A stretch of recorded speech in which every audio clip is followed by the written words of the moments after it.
Si on considère la vie chrétienne comme un chemin, il y a 2 sentiers principaux sur ce chemin, le célibat et la vie de couple. Le polyamour dont on entend parler aujourd'hui, qui n'est jamais finalement qu'une autre forme de la polygamie ou de la polyandrie, et donc la polygamie et la polyandrie aussi, ils font pas partie des chemins proposés par la vie chrétienne pour pouvoir avancer sur la sanctification et annoncer le royaume de Dieu. Il n'y a que 2 chemins, désolé, prévus pour ça, le célibat et la vie de couple. Les 2 d'ailleurs sont mis sur un plan d'égalité. Alors bien sûr, dans la compréhension biblique, il est manifeste que Dieu attendait d'abord une relation personnelle et individuelle avec un être humain. Et donc le célibat était quelque part le premier projet voulu par Dieu. Ça se voit ça dans le 2e chapitre de la Genèse, où Dieu a créé l'homme et lui a adressé un commandement. Le commandement relatif au jardin d'Éden. Je parle de celui-là parce que c'est le premier finalement commandement absolu. Le commandement précédent qui nous est proposé dans l'autre récit de création, le chapitre 1 de la Genèse, est un commandement qui est en fait accompagné d'une bénédiction.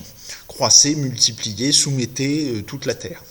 Ici, on n'est pas exactement dans cette logique-là, c'est l'autre récit de création que vous trouvez dans le 2e chapitre, les chapitres 2 et 3 du livre de la Genèse. Et dans celui-là, Dieu donne un commandement spécifique à l'être humain, le commandement relatif aux arbres du jardin, qu'il faut manger de tous, sauf du fruit de l'arbre de la connaissance du bien et du mal, auquel il ne faut pas manger, duquel il ne faut pas manger, pardon. Le problème, c'est que l'être humain, l'homme, ne réagit absolument pas à ce commandement que vient de lui donner Dieu, et c'est ce qui pousse Dieu à faire pour l'homme un secours vital qui sera en face de lui ou contre lui. Et finalement, c'est comme ça qu'est créée la femme. On a donc, on le voit, dans cette compréhension-là du couple humain et de l'altérité humaine, quelque chose qui est un petit peu, si j'ose dire, défectif.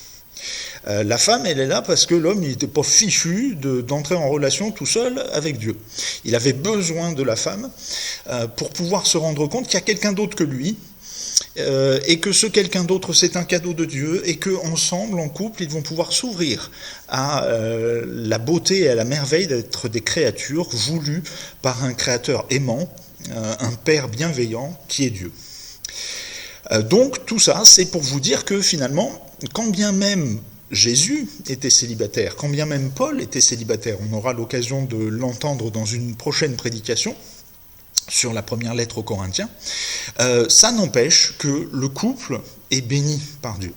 Le couple est bien voulu pour ça, à partir du moment où les 2 partenaires du couple sont prêts, eux, à s'ouvrir l'un à l'autre et à se révéler l'un à l'autre comme un cadeau que Dieu a fait à l'autre, et donc comme une occasion pour chacun des membres du couple, et pour le couple lui-même, de s'ouvrir toujours davantage à son Créateur dans une relation toujours plus profonde.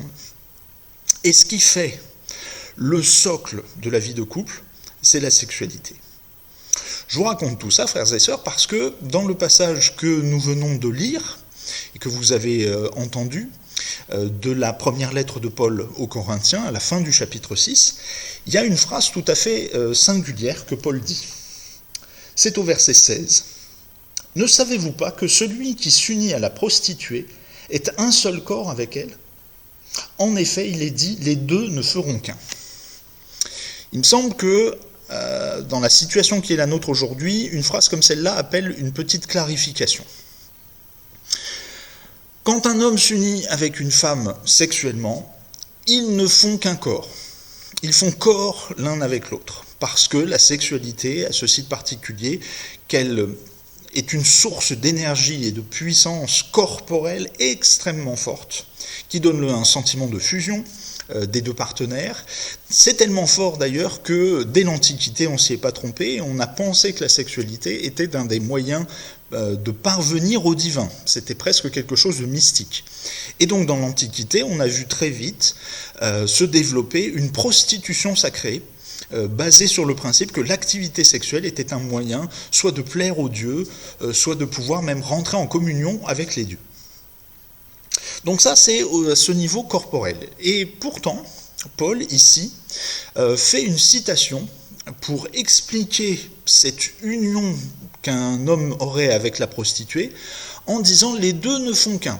Il fait ici référence explicite, à nouveau au livre de la Genèse, chapitre 2. C'est le verset 24. On connaît tous, presque par cœur sans doute, ce verset, parce que dans tous les mariages quasiment, il est cité comme étant d'ailleurs l'institution du mariage. C'est pourquoi l'homme quittera son père et sa mère, et il s'attachera à sa femme, et ils ne feront plus qu'un. En fait, littéralement, il faudrait dire « ils ne feront plus qu'une seule chair ». Et d'ailleurs, c'est comme ça que Paul lui-même, dans le passage aux Corinthiens que nous avons entendu, cite cette référence à l'écriture. Une seule chair. Ah, une seule chair, pas un seul corps. Alors là, il y a de quoi se mélanger un petit peu les pinceaux dans cette histoire-là. De quoi il nous parle, là, Paul ? Il nous parle de corps ou il nous parle de chair ? Lorsqu'un homme et une femme ont une relation sexuelle ensemble, ils commencent par ne faire donc plus qu'un seul corps. C'est la base, évidemment, de la relation sexuelle. Quel que soit d'ailleurs le type de relation que l'homme et la femme entretiennent ensemble. Ça peut être ce qu'on appelle une relation sans lendemain, une histoire ponctuelle, ou bien une relation tarifée, comme dans le cas de la prostitution. Ça peut être aussi le cadre d'un couple institué. Mais dans tous ces cas-là, la première base, en effet, c'est la relation corporelle. Seulement au cœur de la relation sexuelle peuvent aussi venir s'insinuer des éléments psychiques et des éléments spirituels. Seulement au départ, premièrement et prioritairement, quand bien même il n'y avait pas tout le reste, il y aurait cette union des deux corps. C'est pas ça un couple sur le plan biblique. On ne fait qu'un avec la personne avec qui on a une relation sexuelle, d'accord, mais on ne fait pas couple à ce moment-là. Et c'est pour ça qu'on ne fait pas qu'une seule chair complètement. Mais pour faire une seule chair, il faut d'abord faire un seul corps, quoi qu'il en soit. Pour faire une seule chair, qu'est-ce qu'il faut de plus ? Eh bien, il faut avoir partagé ensemble tout un quotidien fait de dialogues, de disputes et de réconciliations, de projets mis en commun, voire progressivement une mémoire commune s'instituer au fur et à mesure du temps que l'on passe ensemble, apprendre davantage à connaître l'autre, voir se développer une complicité avec l'autre. Bref, toutes ces choses-là qui relèvent, elles, de l'âme.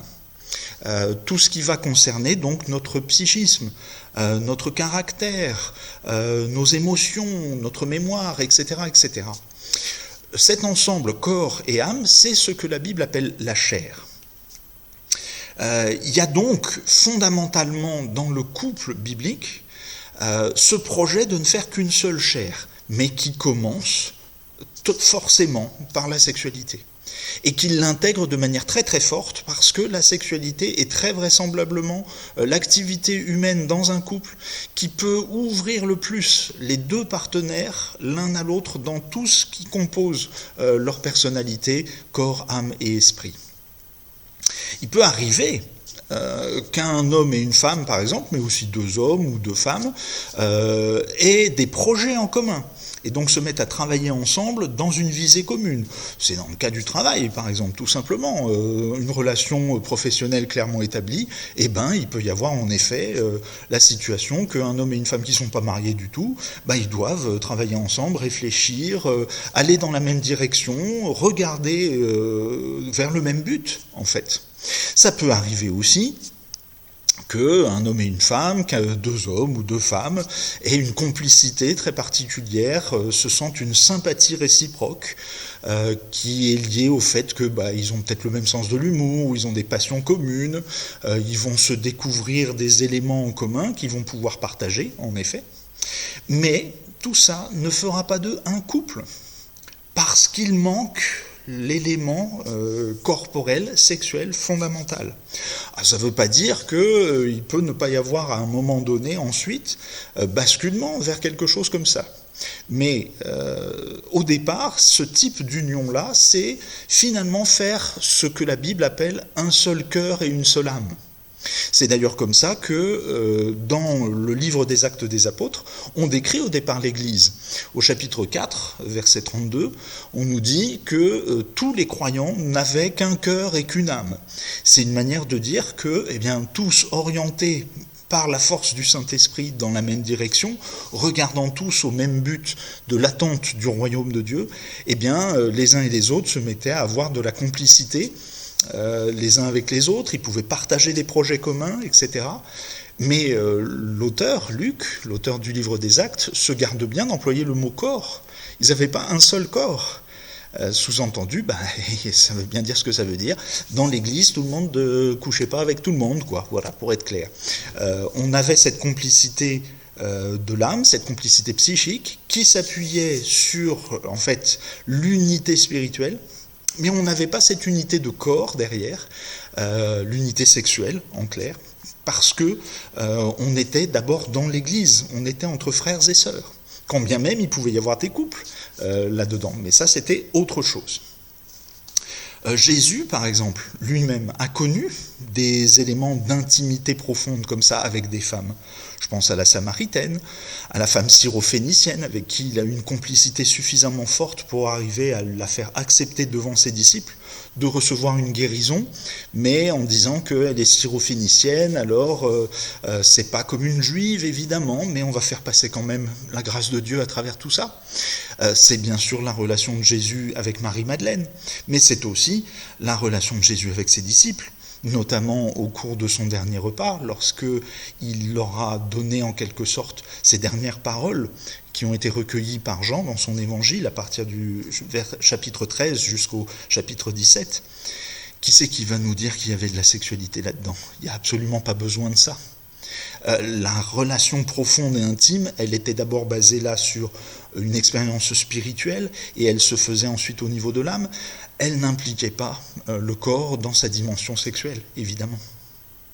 Ce qui fonde donc le couple humain, selon la Bible, c'est une relation qui engage et l'homme et la femme dans toutes les composantes de leur personne, corps, âme et esprit, pour une relation de longue durée, une relation exclusive impliquant la fidélité. Et quand je dis exclusive et impliquant la fidélité, eh bien, je pense en particulier à la dimension corporelle à ce moment-là. C'est bien la sexualité qui est directement visée par la question de la fidélité, par la question de l'exclusivité.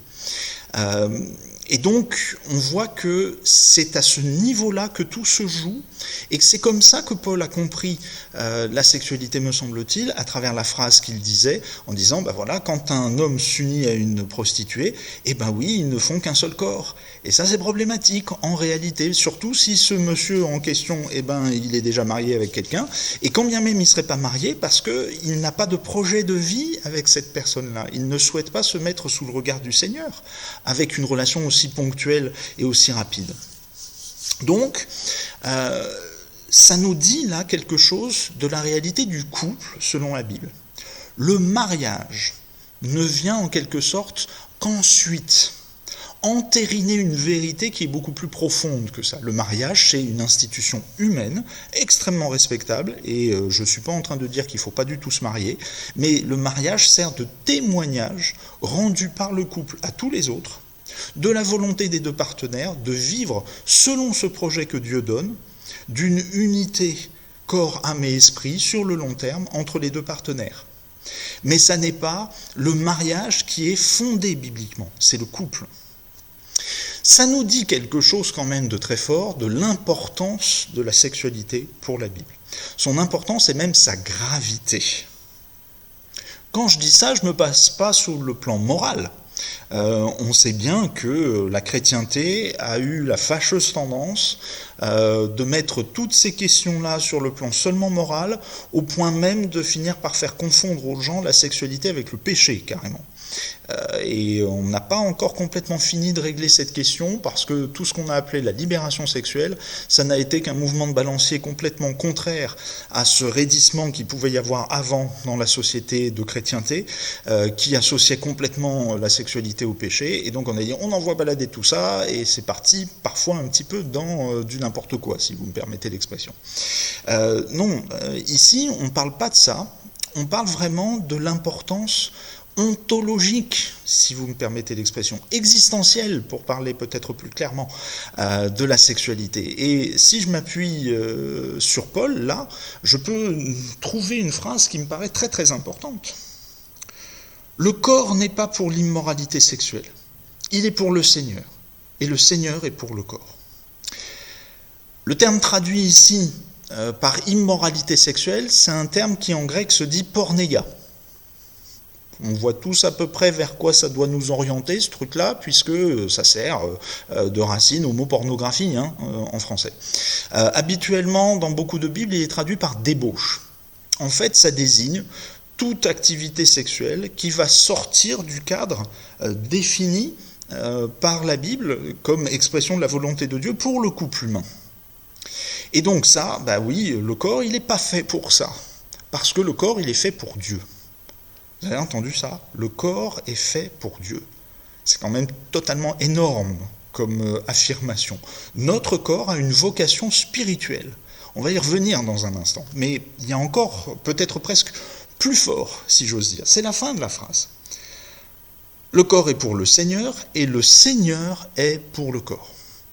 Quand on pense à tout le carcan mental que la chrétienté nous a mis par rapport au corps, par rapport à la sexualité, le poids lourd sur le plan moral de notre relation à notre corps que ça peut avoir, je pense qu'il y a beaucoup de frères et sœurs dans nos églises qui devraient se réciter ce bout de phrase comme un mantra en quelque sorte. Le Seigneur est pour le corps, le Seigneur est pour le corps. Il faut que ça finisse par rentrer. C'est-à-dire que oui, le Seigneur, il est d'accord avec notre corporéité. Il nous a créés pour ça. Il nous a donné un corps. Et donc, il me semble que ça a deux grandes conséquences qu'il nous faut voir un petit peu maintenant. La première, elle est liée à notre temps de l'Avent. Nous préparons l'anniversaire du Christ. Nous méditons sur son incarnation. Le fait que Dieu le Fils soit venu en un petit enfant. Dans la confession de foi, commune à tous les chrétiens, celle que dans l'Église protestante unie de Brest on récite tous les dimanches, on se rappelle que Jésus est né, engendré du Saint-Esprit et de la Vierge Marie. Quand on dit ça, on n'est pas en train de soutenir que la virginité serait un statut supérieur aux autres, parce que ça serait purement beaucoup plus important. Il y aurait une pureté associée à la virginité que n'aurait pas le statut marital, parce qu'il y aurait eu la flétrissure du péché par la sexualité. Ça n'a rien à voir avec ça. Si nous soulignons la virginité de Marie, c'est d'abord pour souligner que la naissance de Jésus a été miraculeuse. Ça n'était pas possible qu'une vierge enfante. Or, c'était quelque chose qui avait été annoncé par les prophètes, le prophète Ésaïe entre autres. De la même manière qu'il n'était pas possible pour Zacharie et sa femme Élisabeth d'avoir un enfant, ils étaient trop vieux, et pourtant, ils ont eu Jean-Baptiste, presque simultanément avec Marie.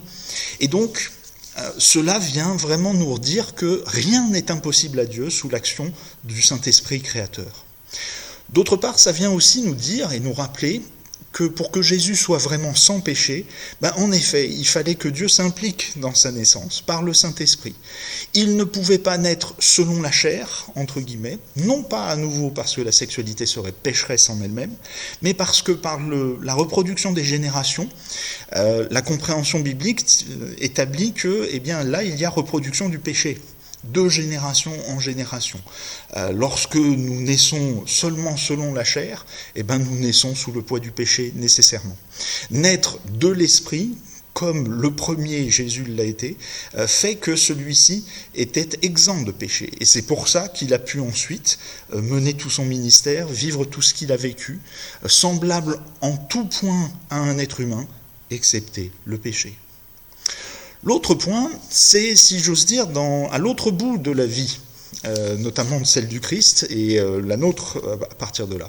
Ça désigne la résurrection. Le Seigneur est pour le corps. Le corps est pour le Seigneur. Et Paul, juste après, de citer un passage relatif à la résurrection. Or, Dieu qui a ressuscité le Seigneur nous ressuscitera aussi par sa puissance. Donc, ça veut dire que la résurrection, ça va aussi concerner notre corps. C'est ce que nous disons dans la confession de foi. Nous croyons la résurrection de la chair. Ça pose des tas de problèmes à des tas de chrétiens qui se disent « mais c'est pas concevable, comment qu'on va faire pour tous tenir sur la terre, tout ça ?» Les copains, relax, laissez ce problème-là au Seigneur, il nous trouvera la solution, vous inquiétez pas. Par contre, prenons acte du fait que, en effet, Paul ici, et les apparitions du Christ ressuscité auparavant le confirment, c'est avec notre corps que nous ressusciterons. C'est notre être tout entier, corps, âme et esprit, qui participera de la glorification du Seigneur et qui sera lui-même glorifié par le Seigneur à la résurrection.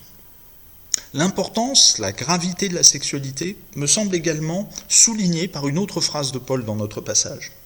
« Tout autre péché qu'un homme commet est extérieur à son corps, mais celui qui se livre à l'immoralité sexuelle, la porneia à nouveau, pêche contre son propre corps. » C'est une phrase difficile, très difficile à interpréter et puis pas souvent très bien traduite. Là encore, on le voit bien, on a remis immoralité sexuelle alors qu'il s'agit de débauche, de porneia. Qu'est-ce que ça peut bien vouloir dire ? Je ne suis pas sûr de moi en vous disant ça, mais je m'appuie sur un certain nombre d'autres commentateurs qui rappellent que, et je crois que c'est assez juste, notre corps, c'est le support de notre être même qui est être en relation. L'être humain est un être de relation. Il n'y a pas d'être humain tout seul, ça n'existe pas. Et pour être en relation, un être humain, il a absolument besoin de son corps. Ça ne peut pas seulement marcher avec sa tête. J'ai besoin de mes yeux, de mes oreilles, de ma bouche, j'ai besoin de mes mains pour toucher, j'ai besoin de tout mon corps pour être présent à l'autre et pour pouvoir être vraiment en relation avec lui. Quand je pêche sexuellement, j'implique tout mon être, donc aussi mon corps, mais j'implique aussi le corps de l'autre. Et s'il se trouve que soit la relation est sans lendemain, soit je suis quelqu'un de marié et je suis allé voir quelqu'un d'autre, j'ai cassé, j'ai abîmé le corps que je formais avec l'autre personne. Et si j'ai une relation sexuelle avec une personne et puis que 3-4 jours après c'est fini, puis je vais voir quelqu'un d'autre, j'ai cassé de nouveau aussi ce corps que j'ai formé avec elle. Donc je pêche contre le corps que je forme avec l'autre, en ne le respectant pas, soit dans la durée, soit dans la fidélité que je peux avoir avec lui. On voit bien donc toute l'importance que la sexualité peut avoir vraiment dans notre relation aux autres, donc aussi dans notre relation à Dieu, en référence à tout ça comme en quelque sorte un background qu'il y aurait derrière. Je pense beaucoup au plus grand commandement que Jésus a pointé. Il nous a dit, le plus grand commandement, c'est « Tu aimeras le Seigneur ton Dieu, de tout ton cœur, de toute ton âme, toute ta force, de toute ta pensée. » Et le second qui lui est semblable, c'est « Tu aimeras ton prochain comme toi-même. » Donc déjà, il faut s'aimer soi-même, il faut aimer son prochain. Le prochain le plus immédiat qu'on a, c'est souvent notre conjoint. Eh bien, se livrer à la débauche, c'est pas tout à fait aimer son prochain. Et c'est souvent abîmer le corps que l'on forme, la chair que l'on forme avec elle dans le projet de Dieu. Il y a encore une autre phrase que Paul dit aux Corinthiens dans notre passage qui souligne vraiment l'importance pour lui du corps et donc de la sexualité aux yeux de Dieu et aux yeux de l'Évangile. C'est la phrase suivante. « Ne le savez-vous pas ? Votre corps est le temple du Saint-Esprit qui est en vous et que vous avez reçu de Dieu. Vous ne vous appartenez pas à vous-même, car vous avez été rachetés à un grand prix. » Pour bien comprendre ça, il faut se rappeler quand même de quelque chose, à nouveau, qu'on a déjà vu depuis quelques fois. Paul se considère comme le père spirituel des Corinthiens. C'est lui qui les a amenés à la foi. C'est lui qui leur a permis de vivre la seconde naissance. Naître de nouveau, comme on dit dans l'Évangile, c'est recevoir vraiment la vie nouvelle de la part de Dieu par l'action du Saint-Esprit en reconnaissant que Jésus-Christ est venu arracher de notre être ancien tout ce qui faisait qu'on partait vers la mort. Le péché, qui est le support de la colère que Dieu peut avoir à l'égard de sa création qui s'est détournée de lui. Autrement dit, les Corinthiens qui sont là sont maintenant des gens dont le corps a reçu le Saint-Esprit. Ça n'est pas quelque chose de naturel. L'erreur qu'on pourrait faire en entendant ça, c'est penser que spontanément tout être humain est le temple du Saint-Esprit comme ça. Non, c'est pas vrai du tout. Naturellement, le corps n'est pas le temple du Saint-Esprit. C'est plutôt souvent le temple des mauvaises passions et de péchés et de choses qui vont nous orienter vers des choses qui vont nous faire beaucoup de mal. Il nous faut avoir reçu le Saint-Esprit par la nouvelle naissance pour pouvoir l'accueillir et être vraiment le temple dont il a besoin, le Seigneur, pour manifester autour de nous sa gloire, sa sainteté, sa bonté, l'amour qu'il nous porte. Ça dit bien toute l'importance de notre corps, à nouveau. Le grand prix dont parle Paul, c'est la mort du Fils sur la croix, la mort de Jésus-Christ, le Fils unique de Dieu, qui a pris sur lui tout le péché qui devait nous revenir et qui a été écrasé pour écraser le péché sur la croix, qui a enfoui le péché avec lui dans son corps, dans le tombeau, et qui l'a laissé enfermer dans le tombeau en ressuscitant pour nous assurer le pardon. Ce prix-là est immense et il concerne aussi notre corps. C'est dire donc toute l'importance que nous devons attacher à notre corps, aussi bien qu'à notre âme et à notre esprit, parce que c'est tout notre être qui est concerné par ce grand prix qui a été payé par Christ pour nous sauver. Le dernier point que je voudrais voir relève d'une autre compréhension de la notion de corps, qui est célèbre chez Paul. On aura l'occasion d'en reparler dans la première lettre aux Corinthiens. Quand Paul parle du corps, il parle aussi de l'Église, parce qu'elle est le corps du Christ. Et donc tout ce qu'il dit ici, on peut aussi l'entendre comme une adresse à la communauté, et pas seulement à la somme des individus chrétiens de Corinthe. C'est comme ça, je crois, qu'il nous faut entendre cette très célèbre phrase qu'il y a au tout début de notre passage. « Tout m'est permis, mais tout n'est pas utile. Tout m'est permis, mais je ne me laisserai pas dominer par quoi que ce soit. » Enflés d'orgueil comme ils étaient, les Corinthiens avaient pensé que grâce à la prédication de Paul, c'était bon. On avait compris, la loi ne sert plus à rien, en tout cas comme moyen pour atteindre le salut. Finalement, elle ne sert plus à rien du tout. Et on peut faire ce qu'on veut. Tout est permis. Jamais Paul n'a voulu dire ça. Jésus-Christ non plus d'ailleurs, ni l'un ni l'autre n'ont jamais dit que la loi était finie, que ça ne servait plus à rien, que ça n'avait plus aucune utilité. Ce qu'ils sont venus dire, ce que le christianisme vient dire de manière très très forte, c'est qu'en tant que moyen pour atteindre Dieu, la loi est disqualifiée. Parce que c'est d'abord un moyen que les hommes auraient pris sur eux, ils auraient pris la main dessus, et ils pourraient soi-disant prétendre pouvoir atteindre Dieu de cette façon. Or, nous savons bien que ça, c'est pas possible. La loi garde pleinement une utilité. Ah, c'est sûr, en Christ, tout est permis. Nous avons une ouverture et une liberté incroyables. Tout est permis, mais en fait, c'est pas ça le sommet de la liberté. Le sommet de la liberté, Paul le dit juste après, tout est permis, mais je ne me laisserai pas dominer par quoi que ce soit. La voilà, la pointe de la liberté. Voilà le sommet. Ne pas se laisser dominer par quoi que ce soit, donc pas par mes pulsions, donc pas par les tentations. Parce qu'évidemment, si je prends comme ça d'emblée cette phrase « tout est permis », j'ouvre devant moi les portes de la tentation. Si je ne fais pas attention un petit peu au fait que le péché est toujours là, il existe quand même. Le pardon que nous avons obtenu en Jésus-Christ n'a pas encore détruit l'emprise du péché sur nous. Ça sera révélé au moment du royaume. Nous nous apercevrons que le péché n'a plus de pouvoir sur nous. Mais pour l'instant, on est encore en prise dedans, prisonnier à l'intérieur en quelque sorte. Donc il faut vraiment faire très attention à ça. Paul a en quelque sorte enfanté les Corinthiens par sa prédication. C'est lui qui est venu leur dire que, la loi ne servait à rien pour pouvoir atteindre Dieu, que c'était la grâce qui venait. C'est lui qui leur a dit que quelque part tout était permis. Mais en ouvrant ainsi les portes, il a peut-être, à son corps défendant évidemment, laissé penser aux Corinthiens que tout était possible. Ça allait, c'était plus très grave. Évidemment, notamment pour le péché sexuel, il n'y a pas grand-chose de physique qui l'empêche. Il n'y a aucune loi physique qui empêche un homme de tromper sa femme ou une femme de tromper son mari. Il n'y a aucun empêchement technique qui fasse qu'on ne puisse pas aller voir une prostituée.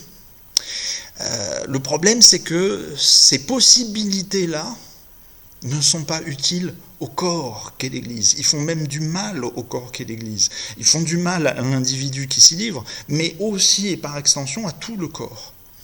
Paul, en faisant advenir les Corinthiens à la fois, a constitué le corps du Christ qu'est l'Église à Corinthe. Il a dû s'en aller après un long temps de prédication là, parce qu'il était appelé ailleurs. Et les Corinthiens, eux, un petit peu enflés d'orgueil, un petit peu trop sûrs d'eux, ont pensé qu'ils pouvaient se livrer à la débauche. Sans plus de problème, parce que ça y est, ils étaient en Christ, alors il n'y avait plus rien qui valait, ou bien aussi on pouvait complètement mépriser le corps, parce que maintenant on était devenu super spirituel. C'est pour ça que Paul ici vient rappeler tous ces éléments-là, et notamment leur redire d'une manière aussi assez forte, ne savez-vous pas que vos corps sont les membres de Christ ? D'accord ? On est tous ensemble, on fait tous partie du corps du Christ. Prendrai-je les membres de Christ pour en faire les membres d'une prostituée ? Sous-entendu, est-ce que c'est ce que je vous ai dit de faire ? Est-ce que moi, je viens constituer des églises pour vous dire après, allez, faites ce que vous voulez ? Absolument pas. Et on le voit bien ici, c'est clairement ce que Paul refuse. Et il alerte les Corinthiens sur les dérives dans lesquelles ils peuvent rentrer là. À nouveau, comme nous l'avons vu la semaine dernière, le problème tiendrait dans le fait que si on se laisse aller comme ça à la débauche au sein de la communauté, eh bien la communauté tout entière finit par chuter, elle rend un contre-témoignage total autour d'elle et elle empêche les gens de venir s'ouvrir au message de l'Évangile. Pour conclure, je crois que donc je me sens pour ma part, et j'ai à cœur de vous transmettre un encouragement très fort, à essayer de reprendre, chacun pour nous déjà, le regard que nous portons sur la sexualité. La nôtre et puis la sexualité dans l'absolu. Reprendre à nouveau frais, sur la base de ce que nous venons d'entendre, la valeur profonde que cela peut avoir aux yeux de Dieu, dans le projet de salut. Reprendre profondément aussi l'importance du corps, dans l'absolu là encore, pour le valoriser, non pas par un hédonisme un petit peu de mauvais aloi, mais surtout pour se dire, voilà, c'est toute notre réalité, tout notre être entier qui est concerné par le salut. Et c'est comme cela que nous allons pouvoir parler, en témoignant aussi de tout notre être autour de nous, pour faire avancer davantage la proclamation de l'Évangile et peut-être préparer d'autres cœurs à recevoir le Seigneur.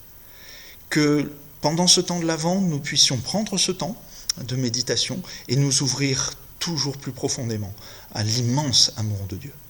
Ainsi soit-il.